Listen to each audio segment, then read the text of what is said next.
25 वर्षांनंतर भंडारा गोंदिया लोकसभा निवडणुकीत पहिल्यांदा ईव्हीएम मशीनवर पंजा निवडणूक चिन्ह पाहायला मिळत असल्याने ही निवडणूक अधिक चुरशीची झाली असून भंडारा गोंदिया लोकसभा क्षेत्रात महाविकास आघाडी विरुद्ध महायुती अशी लढत असली तरी प्रत्यक्षात या मतदारसंघात काँग्रेस विरुद्ध भाजप अशी लढत पाहायला मिळत असून महाविकास आघाडीच्या वतीने आज शक्ती प्रदर्शन करून डॉक्टर प्रशांत पडोळे यांनी आपला उमेदवारी अर्ज दाखल केलाय।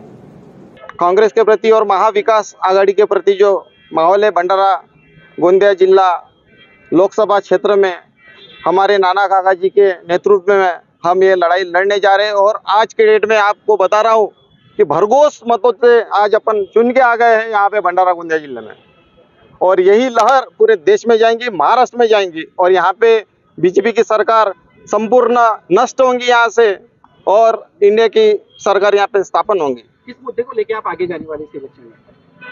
जी, हमारे खड़गे जी ने और राहुल गांधी जी ने एजेंडा दिया है, 25 वचन है, उसके माध्यम से हम आए निवडणूक को सामने जाएंगे।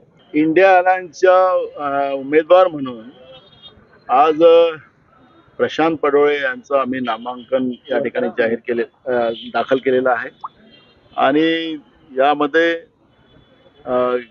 आप पार्टी असेल, कम्युनिस्ट असेल, शिवसेना, उद्धव ठाकरे गट असेल,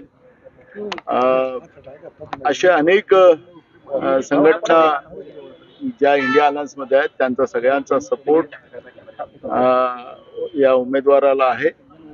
पंजा या चिन्हावर ही निवडणूक भंडारा गोंदिया लोकसभेत होऊ घातलेली आहे। जवळपास 26 वर्षानंतर पंजा हे चिन्ह या ठिकाणी आता पुन्हा आलेलं आहे आणि भंडारा गोंदिया जिल्ह्याच्या जनतेची पसंती सुद्धा पंजा चिन्ह आहे। त्यामुळे आता या सगळ्या अलायन्स आणि अलायन्सची ताकद आणि जनतेचा आशीर्वाद यामुळे आमचे उमेदवार प्रशांत पडोळे हे बहुमताने निवडून येतील अशा पद्धतीचं वातावरण आपण आजच पहिल्या दिवशीच, कारण की गण जमली तर गवळण जमते असं एक मन आहे आमच्या भागात, ती परिस्थिती आज आहे आणि चांगल्या मताने उमेदवार प्रशांत पडोळे निवडून येतील। काय अजेंडा आहे निवडणुकीचा नेमका? अजेंडा आम्ही दिलेला आहे। आमचे राष्ट्रीय अध्यक्ष मल्लिकार्जुन खरगे जी आणि राहुल गांधीजींनी ज्या पद्धतीनं देशामध्ये हजारो किलोमीटर यात्रा करून या देशातल्या महिलांची भूमिका असेल, तरुणांची भूमिका असेल, शेतकऱ्यांची भूमिका असेल,